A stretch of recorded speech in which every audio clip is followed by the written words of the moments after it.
अस्सलाम वालेकुम। आप देख रहे हैं पैशन न्यूज और मैं हूं हसन। पख्तून फलाही तंजीम रजिस्टर्ड के ज़ेर एहतमाम तरनौर इस्लामाबाद में पख्तून फलाही तंजीम रावलपिंडी इस्लामाबाद की तंजीमी बॉडी की तकरीब हल बर्दारी की पुरवकार तकरीब का एहतमाम किया गया, जिसमें पख्तून फलाही तंजीम रजिस्टर्ड के मरकजी चेयरमैन सैयद कयूमजादा, सीनियर वाइस चेयरमैन मौलाना माजिद हक्कानी, मरकजी सदर पख्तून फलाही तंजीम रजिस्टर्ड हाजी नादिर खान महमद, सीनियर नायब सदर सफदर खान ने मेहमान खुशी के तौर पर शिरकत की। तकरीब में पहुंचने पर पख्तून फलाही तंजीम रजिस्टर्ड रावलपिंडी इस्लामाबाद के सदर हाजी जान खान खलील, जनरल सेक्रेटरी जान शेर शनवारी, खजानची जहांगीर खान शनवारी और उनकी दीगर काबीना की जानिब से मरकजी रहनुमाओं और मौजूद मेहमानों का पुरस्कार इस्तकबाल किया गया और इन पर फूलों की पत्तियां निछावर की गई। हल्फ बर्दारी तकरीब से खताब करते हुए मुकर्रिरीन ने कहा कि पख्तून फलाही तंजीम रजिस्टर्ड एक गैर सियासी फलाही तंजीम है, जिसके क़याम का मकसद और मंशूर हर किस्म के तासुब और सियासी इख्तलाफात से बालातर होकर इंसानियत की खिदमत करना है और माशरे में भाईचारे, प्यार और मोहब्बत के पैगाम को आम करना है। पख्तून फलाही तंजीम रजिस्टर की जानिब से लाहौर और दीगर शहरों में बनाई जाने वाली फ्री डिस्पेंसरियों के तर्ज पर रावलपिंडी और इस्लामाबाद में भी फ्री डिस्पेंसरी का क्याम अमल में लाएंगे और फ्री एम्बुलेंस सर्विस भी फ्राहम करेंगे। हल्फ बर्दारी तकरीब से पख्तून फलाही तंजीम रजिस्टर्ड रावलपिंडी इस्लामाबाद के नौ मुंतखब चेयरमैन हाजी मूसा खान, नौ मुंतखब सदर हाजी जान खान खलील, नौ मुंतखब जनरल सेक्रेटरी जॉन शेर खान शनवारी, नौ मुंतखब खजानची जहांगीर खान शनवारी, मलिक तौफीक सोरानी और मलिक ओस खान महमद ने भी खिताब किया। मुकर्रिरीन ने मजीद कहा कि हमारे दरवाजे 24 घंटे अवामी खिदमत के लिए खुले रहेंगे और पख्तून फलाही तंजीम रजिस्टर्ड के दायरा कार को पाकिस्तान के दीगर शहरों तक फैलाएंगे और हर शहर में पख्तून फलाही तंजीम रजिस्टर्ड की तंजीमी बॉडियों का क्याम अमल में लाएंगे और बिला तफरीक अवामी खिदमात के तसलसल को जारी और जारी रखेंगे। प्रोग्राम के आखिर में पख्तून फलाही तंजीम रजिस्टर्ड के मरकजी सदर हाजी नादिर खान महमद ने रावलपिंडी इस्लामाबाद की नौ मुंतखब काबीना से खलफ लिया और मुल्की सलामती और अमन भाईचारे के लिए खुसूसी दुआ करवाई। अस्सलाम वालेकुम रहमतुल्लाहि व बरकातहू। मलगर ज़ईम गुलाम नबी साहब की तासु गोरे दा टीम पेश न्यूज़ दा टीम मंग मौजूद तरनौर इस्लामाबाद की। अस्सलाम वालेकुम साहब। वालेकुम अस्सलाम। ډیره مننه غلام نبی صافی صاحب، علامه آباد او خوشاله راځي تاسو دومره ټایم ویسته.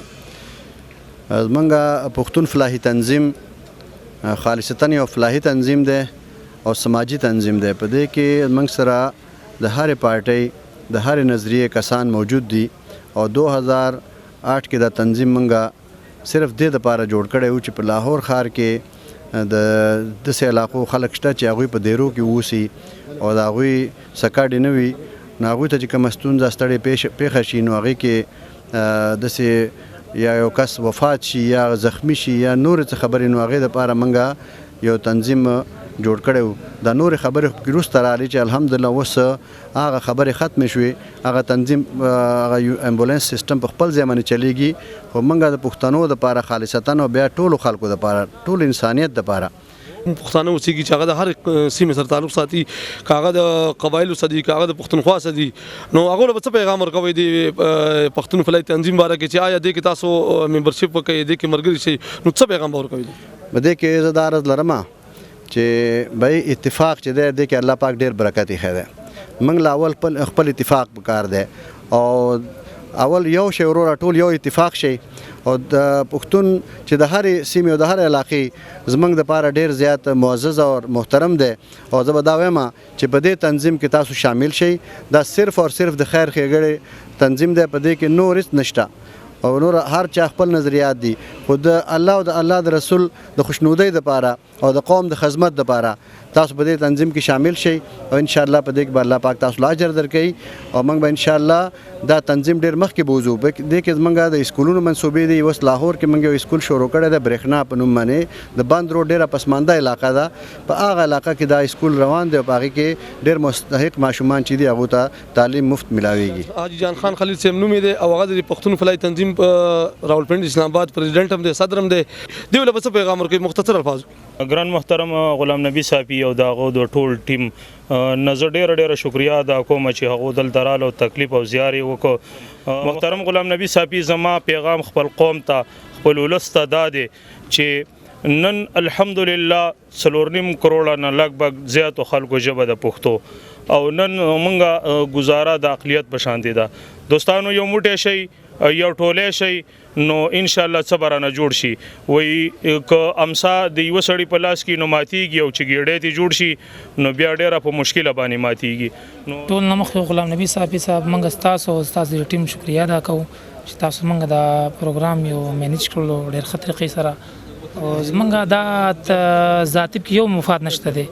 مونږ دا ویس زمونږ دا ټول پښتون یو راموټی شو او یو د پښتنو ورونو خپل دا ستونزې کې حل کېږي دې سره. نو دغه لپاره مونږ انشاءالله دلته و ډسپنسري نه چې مونږ را کړی دي او انشاءالله یو به امبولانس د سرکار طرف نه مونږ ته منظور کېږي هغې دپاره زمونږ د پښتنو ورونو دپاره. د غونډو نه مخکې خو موږ غلام نبي صاحب ستا ډېره یو جهان مننه چې د حاجي صاحب په دې خیر ګرډه کې تاسو شمولیت وکړو، سم واخیستل او خپل قیمتي وخت هم ډېره مننه غلام نبي صاحب. غلام نبي تاسو ته پته ده چې موږ مختلفو تنظیمونو او تحریکونو کې لکه عیسی اخیستي راوړو د قوم د خدمت لپاره او برحال هغې کې یا ناکامي او کامیابي ته نشم ویلی. برحال دا تنظیم چې کوم دی دې باندې زه ډېر پر امید یم چې یاره دا به انشاءالله تعالی چې زموږ د ټولو پښتنو دپاره به دا یو تناور درخت جوړېږي. غلام نبي صاحب وایي تاسو ته علم شته چې زه د قبایل تحفظ مومنټ صدر یم د مومن جنسۍ بیا د آل قبایل د باجوړ نه لیکې د وزیرستانه پورې صدر دویم یم. ما چې دا کوم ګروپونه زه چلوم د باجوړ نه لیکې د وزیرستانه پورې د اتفاق او د اتحاد د دې نه مخکې د پښتون اتفاق ما ولیدو چې تاتاره پارک کې موږ راغونډ شوي یو. نو الحمدلله زما یقین راغی چې په پښتون کې دا شعور را پیدا شو. देखते रहिए पैशन न्यूज.